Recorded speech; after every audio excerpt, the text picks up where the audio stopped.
বলো কাকা, কি কি অভিযোগ আছে ইসলামিক মিশন নিয়ে? ইসলামিক মিশন নিয়ে অভিযোগ আছে তোমার? হ্যাঁ, অভিযোগ আছে। বলো তো কি কি আছে। ইসলামী ফাউন্ডেশনে আমরা গেলে পারে আমাকে টিকিট 4টে 5টা 6টা করা লাগে। আমরা এক টিকিটে আমরা কোনো ওষুধ পাচ্ছি না। আমরা 3টে টিকিট 4টে টিকিট করাই লাগে।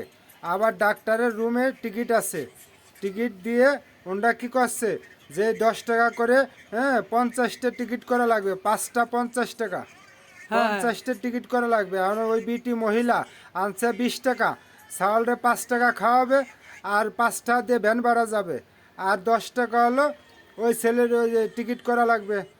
আনছে হ্যাঁ। 20টা, এনে 20 টাকা দিয়ে এনে খরচ হয়ে গেছে। এনে টিকিট করছে, টিকিট করার পরে এখন ওই ডাক্তার করছে কি এটা 4টে টিকিট করা লাগবে, 4টে টিকিটের দাম 40 টাকা। তাহলে সেই মহিলা 40 টাকা কোথায় পাবে? সেই জন্যে আমরা সমস্ত উন্নয়নের পথে আবেদন জানাচ্ছি।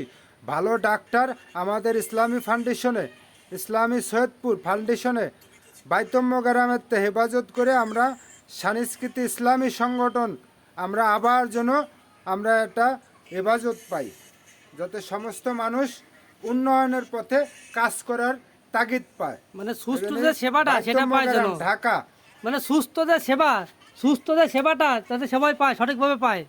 যাতে সবাই ডাক্তারি সেবাটা সবাই পায়, যাতে সরকারি চাকরি খাইয়ে যেন ওরা 3টে বাজে বন্ধ করে না দেয়, 2টে বাজে বন্ধ করে দেয় না, 1টা বাজে বন্ধ করে দেয়।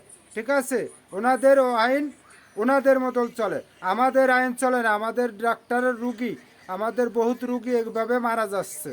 এই জন্যে আমরা সমস্ত ইসলামী ফাউন্ডেশনে ঢাকা মেডিকেল হাসপাতালের থেকে শুরু করে আর আমরা ইসলামী ফাউন্ডেশনে সমস্ত আইন আমরা গড়ে তুলব। সমস্ত জনগণ নিয়ে আমাদের ভালোবাসা, আমাদের ইসলামী সংগঠনের আইন মেজর জেনারেল